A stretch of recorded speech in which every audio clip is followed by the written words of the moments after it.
Dando seguimento à nossa disciplina de parasitologia, hoje nós vamos falar um pouco sobre a classificação dos helmintos, que também, está dentro desse contexto das doenças parasitológicas. Os primeiros registros de doenças causadas por vermes parasitários, ou helmintos, encontram-se no Papiro de Éberes de 1500 antes de Cristo. Então, só por aí a gente já percebe que é uma doença existente já de muitos anos atrás, em que se reconhecem as descrições de tênias e lombrigas, estas últimas de incidência ainda bastante comum no Brasil e em outros países do terceiro mundo no final do século XX. Então, quando a gente está falando do aspecto das lombrigas, a gente vê que o texto traz é que ainda existe uma incidência muito grande aqui no Brasil. Embora talvez vocês nem se imaginem numa situação como essa, mas acreditem que nossas crianças ainda morrem por causa desse aumento. Então, é uma situação que tem cura e como tem diversos vermífugos, podem estar sendo associados na utilização do tratamento, mas a gente ainda entende que trata-se de um problema com grande incidência de mortalidade no nosso país. Aqui eu trago para vocês só a figura de algumas, tá? Aqui são as tênias e aqui as lombrigas. As características, desses helmintos. Tem ausência de sistema digestório e circulatório, então não possuem nenhum dos dois. Apresentam simetria bilateral, os dois lados. Tem como habitat ambientes muito úmidos, a água doce e ao mar também. Então, sendo úmido para eles está favorável o desenvolvimento. Também parasitam em alguns animais. São seres pluricelulares, ou seja, possuem várias células e pertencem ao reino animal. Durante o ciclo evolutivo, apresentam-se sobre 3 formas. Primeiro, eles vão vir em formato de ovo, do ovócito. Em segundo momento, ele vem como uma larva, A gente vê sempre aquele processozinho, mais compridinho, mais pequeno.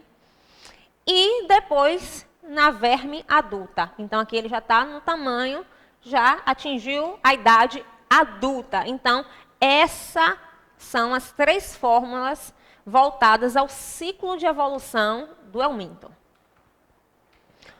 Os helmintos, eles podem multiplicar-se dentro ou fora do corpo do hospedeiro. Então, já instalado no organismo do indivíduo ou fora dele, ele vai conseguir fazer esse processo de multiplicação. Isso depende do ciclo vital específico de cada parasita. Os que parasitam o intestino do homem quase nunca produzem por si só a morte do hospedeiro. Então, é difícil, mas, como eu disse, aqui no Brasil ainda acontece e, infelizmente, comparado ao problema, que é voltado à lombriga em si, algo que poderia ser tratado de uma forma tão tranquila acaba evoluindo ao óbito. Trazem, no entanto, malefícios ao organismo parasitado, muitas vezes debilitando perigosamente. Porque a gente está falando o tempo todo, se eles acabam roubando os nutrientes do indivíduo, então a tendência é que realmente esse ser humano ele acabe ficando com o processo dele comprometido, o sistema imunológico debilitado. Porque ele está tendo que fazer a divisão dos nutrientes para ele e para aqueles parasitas que estão no corpo. Entre os helmintos intestinais mais comuns estão os oxiuros, os ascarídeos, os ancilostomos, as tênias, as filárias e os sonissostomas manonsi, São os mais comuns que a gente vai estar falando aqui no decorrer das aulas. Então, quando a gente está falando do oxiuro, que também é chamado de oxiurose, o nome científico dele é Enterobius vermicularis. São parasitos que afetam o homem com muita frequência. São vermes pequenos, até 2 centímetros em média. Cada um deles não são bem pequenininhos comparado a outros, certo? E eles têm a coloração branca, esbranquiçada.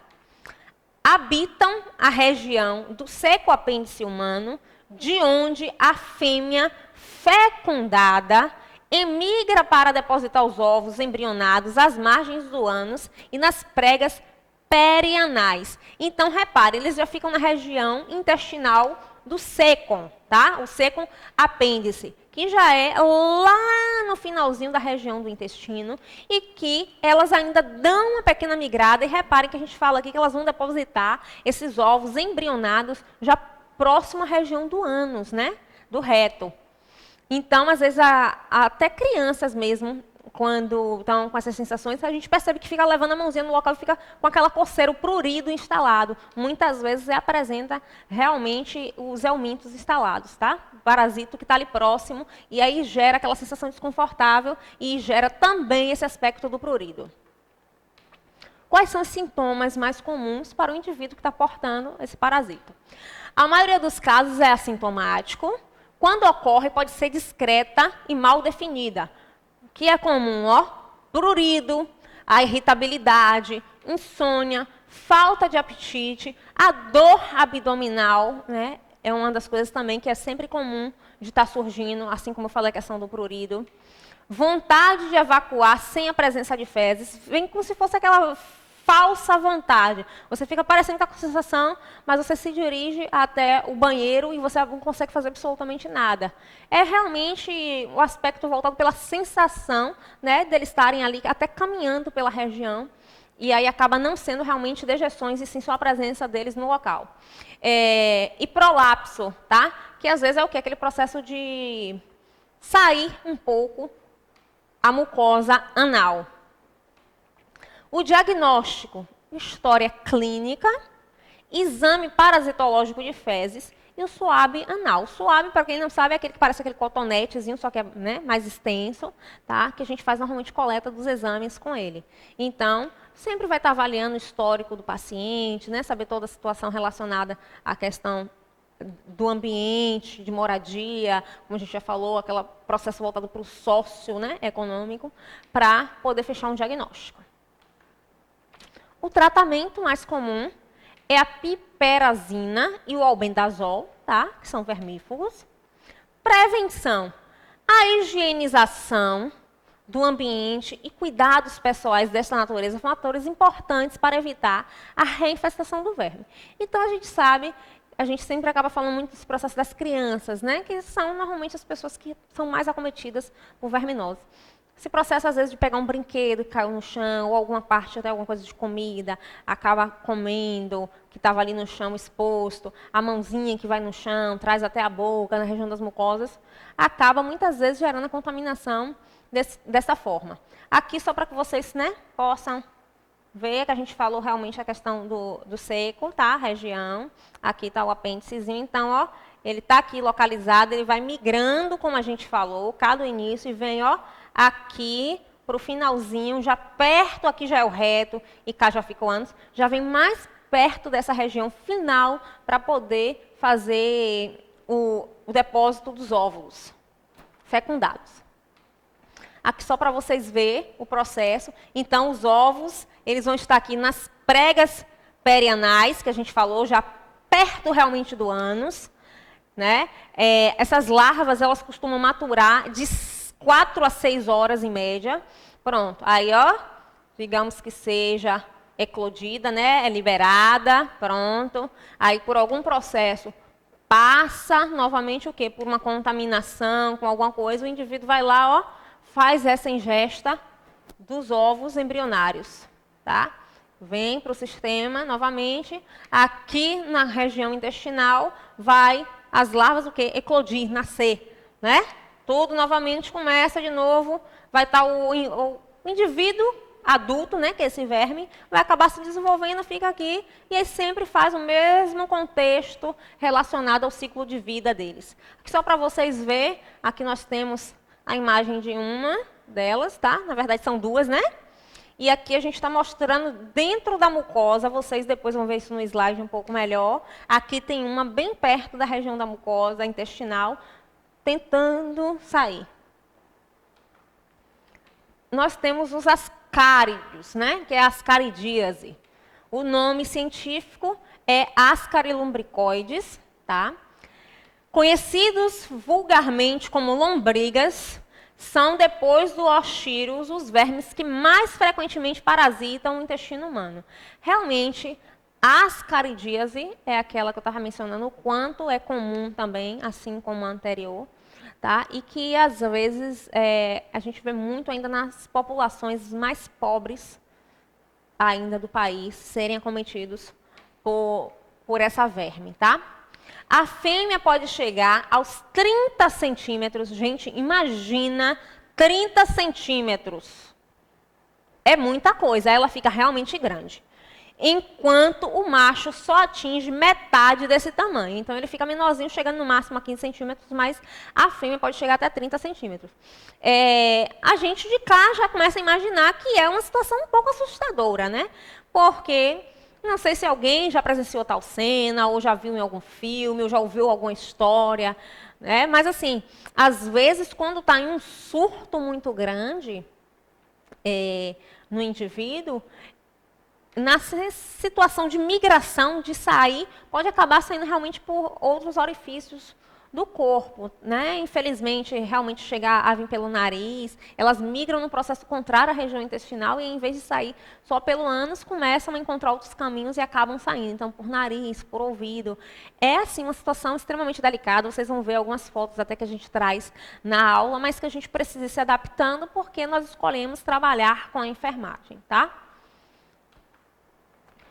Os ovos fertilizados desenvolvem-se facilmente e são encontrados na poeira doméstica, terra dos jardins e alguns lugares mais comuns. Então, a gente já percebe que, pelo local onde a gente pode encontrar esses ovos delas, gera uma vulnerabilidade maior da gente realmente acabar tendo um contato, tá, com esses óvulos. A infecção se processa pelas mãos sujas ou por intermédio da água, fruta, legumes e carnes que possam estar, né, contaminados com esses ovos e não sejam bem lavados e acaba sendo feita a ingesta oral. Normalmente, os vermes habitam o intestino delgado.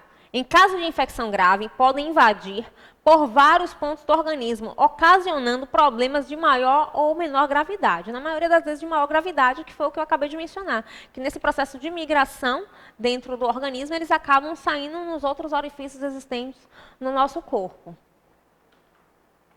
Os sintomas mais comuns é dor ou desconforto abdominal. Às vezes pode vir acompanhado de náuseas e até mesmo vômitos. Diarreia ou presença de sangue nas fezes. Cansaço excessivo, o paciente ele fica bem fadigado mesmo, justamente porque os nutrientes dele estão sendo levados, né? Presença de vermes nas fezes, às vezes acaba chegando a esse ponto. Essa situação, quando o indivíduo ele toma normalmente o remédio, essas fezes elas são eliminadas de uma forma que a gente normalmente não consegue observar a olho nu. Mas quando já está no processo mais de infestação, que esse quantitativo ele já está mais significativo, né, na presença do organismo, podem surgir essas situações. Às vezes, antes nem mesmo de tomar a medicação, já começam a ser eliminadas. Às vezes, realmente pelo trato digestivo. Então, assim, são situações que a gente pode se deparar e é bom que vocês tenham um pouco de atenção quanto a isso. O diagnóstico ele vai ser realizado através do parasitológico de fezes, tá? Que é aquele exame laboratorial também que a gente já falou, que vai pegar a coleta das fezes e vai estar analisando. O tratamento mais comum é o albendazol, ivermectina, e o mebendazol, então são as medicações mais comuns, existem outras, sim, e isso vai ficar sempre a critério médico da medicação que vai ser prescrita. A prevenção, educação sanitária, né? Educação sanitária é o processo de higiene, como a gente já falou aqui nas outras aulas também. Tratamento da água e esgoto, que é o processo relacionado ao saneamento básico. Cuidados higiênicos no preparo dos alimentos, que a gente falou tanto sobre a questão das lavagens, a forma, né, correta de fazer essa higienização. Uma boa higiene pessoal entra nos aspectos, inclusive, que a gente falou sobre cortar unhas, né, o quanto sujidades acabam ficando fixadas nessa região, então vamos tomar mais cuidado. Combate aos insetos domésticos, pois moscas e baratas podem também veicular, fazer esse transporte desses ovos, tá? Tratamento das pessoas parasitárias, sempre é o que a gente vai buscar, porque a gente quer que ela esteja com saúde. Aqui só para vocês também ver mais ou menos o ciclo, tá? Aqui a gente traz, ó, a maiorzinha, que é a fêmea, que a gente falou que pode chegar até 30 centímetros. O macho chega no máximo de 15 centímetros, sempre vai ficar menor do que a fêmea, tá? Aqui só para vocês verem, são ovos não fertilizados, tá? Aqui já são ovos fertilizados E aqui, digamos que tenha sido, né, no jardinzinho que houve esse foco, que esses óvulos estão aqui, e aí automaticamente o quê? Passam pelo processo de iniciar as mutações celulares internas, né, para gerar formatação. Esses óvulos com as ascaris, eles acabam sendo ingeridos, tá?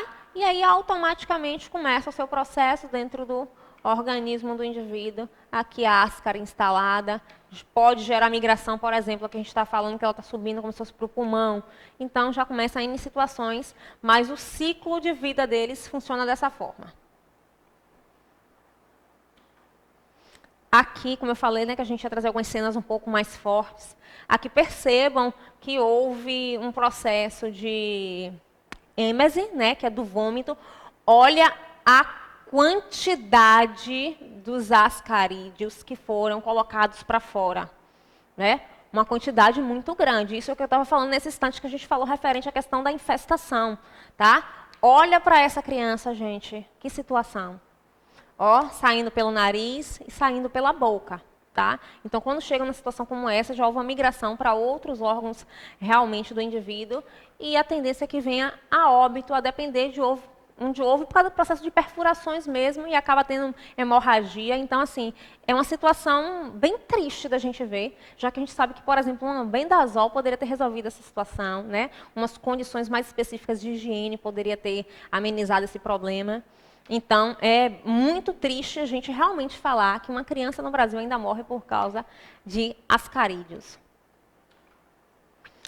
Outra verme seria o ancistólamo, tá? Que é a ancilostomose. O nome científico dele é chamado de Ancistoloma duodenale. Causa uma doença conhecida como ancilostomíase, ancilostomose ou necatoriose, também conhecida como anemia tropical, porque está fazendo, né, a sucção de todos os nutrientes, então a tendência é que esse indivíduo ele tenha anemia, uma característica muito comum, e aí por se tratar de uma anemia voltada para esse ancilostoma chamado de anemia tropical. Amarelão ou opilação constituem sério problema de saúde pública, especialmente no interior brasileiro, que está justamente muito relacionado à questão, né, das águas que são ingeridas ainda sem o tratamento ideal, a questão do saneamento básico. Então, mesmo em alguns interiores ainda do Brasil, que a gente encontra determinadas situações que não tem um saneamento, ainda tem todo aquele processo de tentar informar as pessoas que moram nesses locais para cavar um pouco a terra onde vai ser desprezado, né, essas dejeções, enterrar realmente essas fezes, em locais, inclusive, mais distantes do local em si onde eles residem, tentar manter isso um pouco mais afastado da casa, com o intuito de estar amenizando problemas como esses. Mas, volto a dizer, aqui ainda no Brasil, infelizmente, isso é sim comum. A transmissão se dá através de contato direto da pele com o solo contaminado, né? Geralmente mais pelos pés, porque as pessoas têm muito ainda o hábito de andar descalços. Então, acabam tendo essa propensão de contaminação. Ou por ingestão acidental da larva presente no ambiente, geralmente por mãos contaminadas pelo solo que vão à boca sem terem sido lavados. Então, olha que a gente falou hoje nas outras aulas, desde que a gente está falando de parasitologia, quantas vezes a gente está falando de novo referente ao aspecto de lavagem das mãos. Então, vamos, sim, manter esse hábito dentro de casa também, né? Após executar as atividades, as tarefas, o manuseio de objetos, sempre estarmos lavando as mãos. Isso é extremamente importante. Água e sabão. Apenas 5 minutos de contato direto da pele com solo contaminado é suficiente para a larva conseguir penetrar no nosso organismo. Por aí a gente vê o que são 5 minutos, né? Então, assim, é um procedimento realmente muito rápido, tá? Quais são os sintomas mais comuns? São parasitos chupadores de sangue, tá? Característica que produz esses sintomas mais graves, associando a questão que a gente falou o quê? Da anemia. Como também pode ocorrer lesão no local da pele, porque está sobre a sucção, né? Onde a larva penetrou com a vermelhidão, coceira, que é aquele prurido, e irritação. Pode haver ainda tosse, respiração com ruído, dor de barriga, diarreia, perda do apetite, que é a inapetência, e perda de peso, anemia e palidez, atraso no crescimento, desenvolvimento mental também das crianças, muitas vezes fica comprometido. Na verdade, o desenvolvimento mental associado ao cognitivo mesmo, porque ele está sendo prejudicado, né, com essa sucção constante de sangue dos nutrientes. A criança muitas vezes já está em um processo que, diante do local que mora, já não ajuda pela questão do saneamento. Além disso, não tem uma alimentação adequada. A tendência, infelizmente, é os sintomas ir aumentando a situação e agravando cada vez mais. O diagnóstico, exame parasitológico de fezes e o exame de sangue, né? A sorologia vai estar associando, auxiliando nessa questão do diagnóstico. O tratamento mais comum é o albendazol e o mebendazol, conforme a prescrição médica. E a forma de prevenir vai ser também algumas, como a gente já falou, evitar andar descalço, para evitar esse contato direto com o chão, que a gente muitas vezes não sabe o que realmente, né, tem no local, de forma a evitar o contato direto com o solo, ter bons hábitos de higiene pessoal e alimentar, como lavar bem os alimentos antes de consumir e lavar as mãos antes de manipular os alimentos. Então, todos os cuidados que a gente também já viu aqui, em tudo que a gente está falando relacionado à parasitologia. Aqui só para vocês verem, basicamente, também o ciclo, tá? Então, ó, a gente está falando aqui sobre a questão, as larvas, os ovos foram depositados, tá? Através da eliminação fecal. Aqui é só as larvas para vocês verem. Está no solo, as larvas saem dos ovos e permanecem no solo. As larvas vão se desenvolvendo, né, na fase que já pode contaminar o indivíduo. Aí o indivíduo vem de lá, ó, vem descalço, pronto. Ela vai penetrar através do pé, né, na pele desse indivíduo e gera de novo todo o processo de contaminação. Então, uma elimina pelas fezes e dá seguimento a esse ciclo evolutivo da vida desses verminosos. Aqui eu trago para vocês as referências, tá? Obrigada e até a próxima aula.